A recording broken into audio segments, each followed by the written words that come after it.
नमस्कार साथियों। आज हम 3.1 को सॉल्व करेंगे। 3.1 में हमको वर्गीकरण के निम्नलिखित आधार दिए गए हैं, कुछ आकृतियां दी गई हैं और पूछा गया है कि इनमें से बंद वक्र कौन सा है, साधारण बंद वक्र कौन सा है, बहुभुज कौन सा है, उत्तल बहुभुज कौन सा है, अवतल बहुभुज कौन सा है। बहुत इजी चैप्टर है, बहुत आसानी के साथ होने वाला चैप्टर है।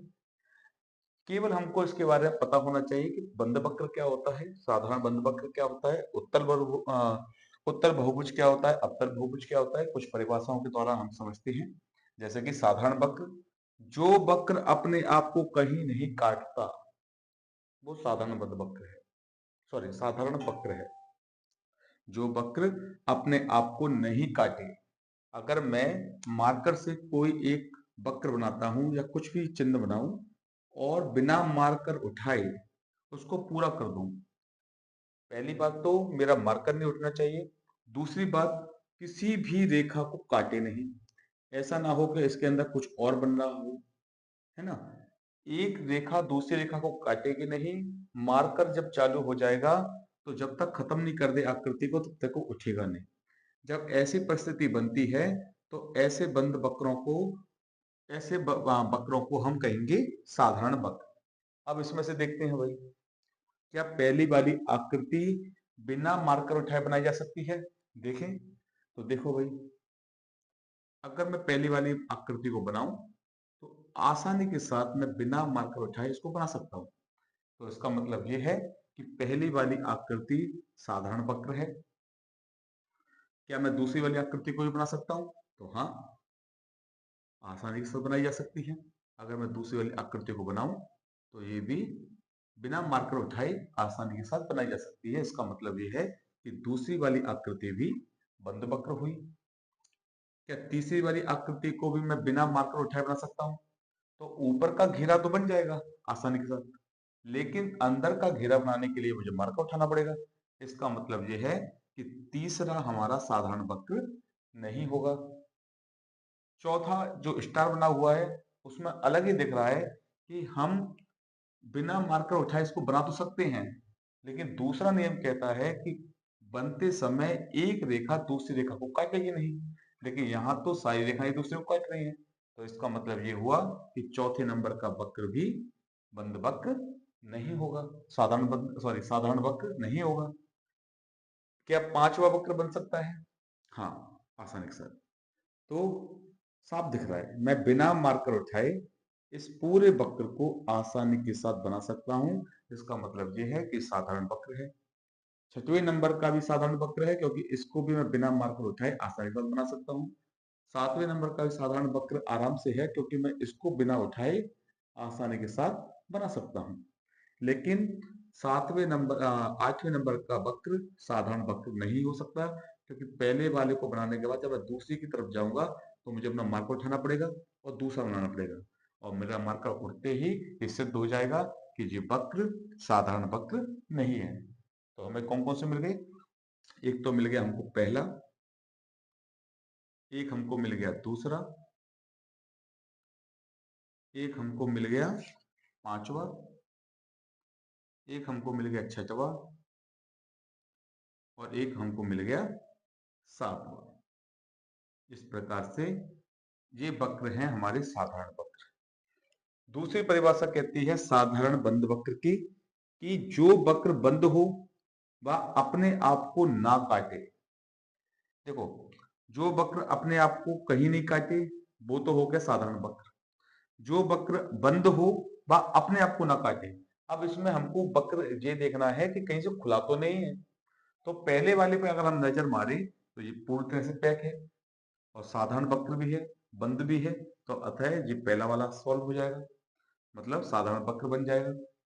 दूसरा वाला भी कहीं से कहीं तक नहीं खुला है, तो हमारा दूसरा वाला भी वक्र साधारण बंद वक्र कहलाएगा। लेकिन चूंकि तीसरा वाला वक्र बनाते समय हमको मार्कर उठाना पड़ेगा, है ना, और फिर दूसरा वक्र बनाना पड़ेगा, तब जाके वक्र तैयार हो पाएगा। इसलिए ये साधारण बंद वक्र तो हो नहीं सकता। चौथा तो भूल ही जाओ, जो तो हो ही नहीं। आठवां वाला जो दिख रहा है वो भी नहीं हो सकता। क्या ये वक्र खुला है? देखो, आकृति भले ही खुली हुई दिख रही है, लेकिन ये बंद वक्र है। क्यों? कहीं से भी ये आकृति कटी पटी नहीं है। मतलब अगर मैं इसको मार्कर को उठाऊं तो आसानी के साथ बना सकता हूं और कहीं से कहीं तक इस आकृति को काटा पीटी नहीं हुई है। तो हम कह सकते हैं कि ये वक्र भी साधारण बद्ध वक्र है। ये भी साधारण बंद वक्र है, चारों तरफ से बंद है। और पांचवें नंबर का भी साधारण बंद वक्र है, क्योंकि आसानी के साथ सॉल्व हो रहा है, दिख रहा है। तो देखो, ये सेम टू सेम वही के वही वक्र हमको फिर से प्राप्त हो गए। साधारण बंद वक्र और साधारण वक्र सेम टू सेम हमको प्राप्त हो चुके हैं। अब क्या बचा? अब है अपना बहुभुज। बहुभुज क्या होते हैं? तो केवल रेखाखंडों से बना साधारण वक्र बहुभुज कहलाएगा।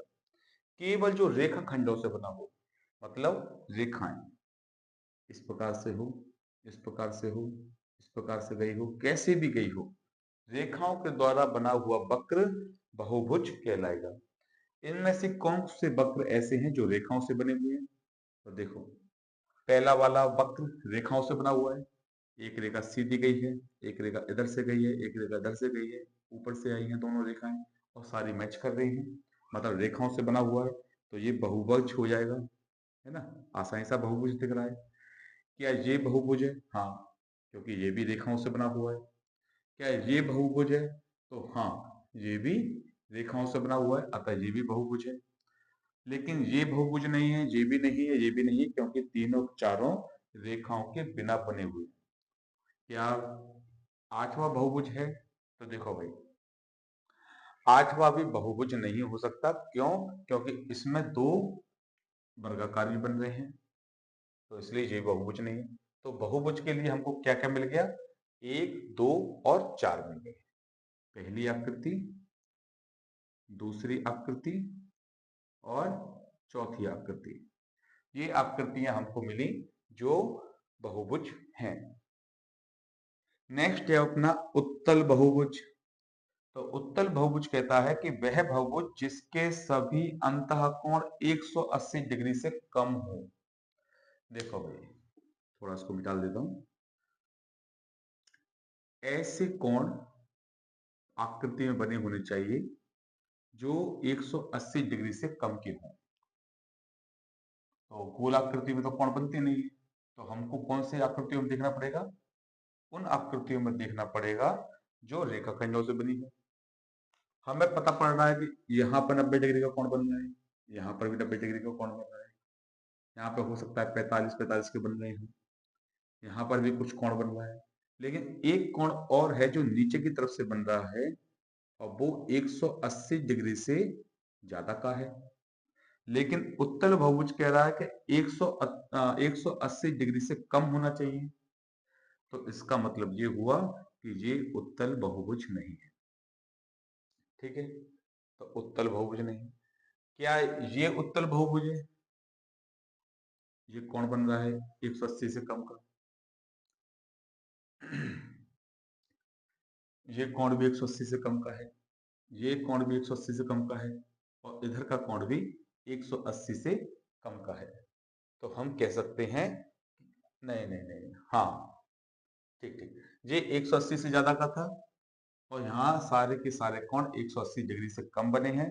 तो हम कह सकते हैं ये उत्तल बहुभुज है। अन्य जगह तो मेरे को कोई सा कोण नहीं दिख रहा। अगर हम यहाँ पर कोणों की बात करें तो सारे कोण बंद जरूर रहे, लेकिन 180 से ज्यादा के हैं सब के सब, है ना? कम का कोई नहीं है। तो यहाँ पर सारे के सारे कोण बने हैं। तो उत्तल बहुभुज में केवल और केवल हमको दूसरी आकृति प्राप्त होती है जिसमें 180 डिग्री से कम का कोण बन रहा है। अवतल बहुभुज क्या कह रहा है? तो वह बहुभुज जिसका कम से कम एक अंतःकोण 180 डिग्री से ज्यादा होना चाहिए। 180 डिग्री से अंतःकोण कोई भी एक कोण बन रहा हो, कोई भी एक कोण। तो हमें पता है कि पहली वाली आकृति में सारे कोण कम के बन रहे थे, लेकिन ये जो वाला कोण है नीचे वाला, ये 180 से ज्यादा का बन रहा है भाई। और जब जी इसमें 180 से ज्यादा का बन रहा है तो हम कह सकते हैं कि पहले वाला नंबर का जो वर्ग जो वक्र है वो 180 से ज्यादा का हो गया, अतः अवतल बहुभुज हो गया। यहाँ 180 का है नहीं, इसमें तो सोच ही नहीं सकते होगा। और यहाँ पर भी 180 का है नहीं, तो यहाँ पर भी केवल हमको एक ही प्राप्त हुआ जो है पहले नंबर का। अतः हम कह सकते हैं पहले नंबर की आकृति अवतल बहुभुज है। तो इस प्रकार से पहले नंबर का क्वेश्चन सॉल्व होता है। आई होप आपको समझ में आया होगा। स्क्रीनशॉट लीजिए।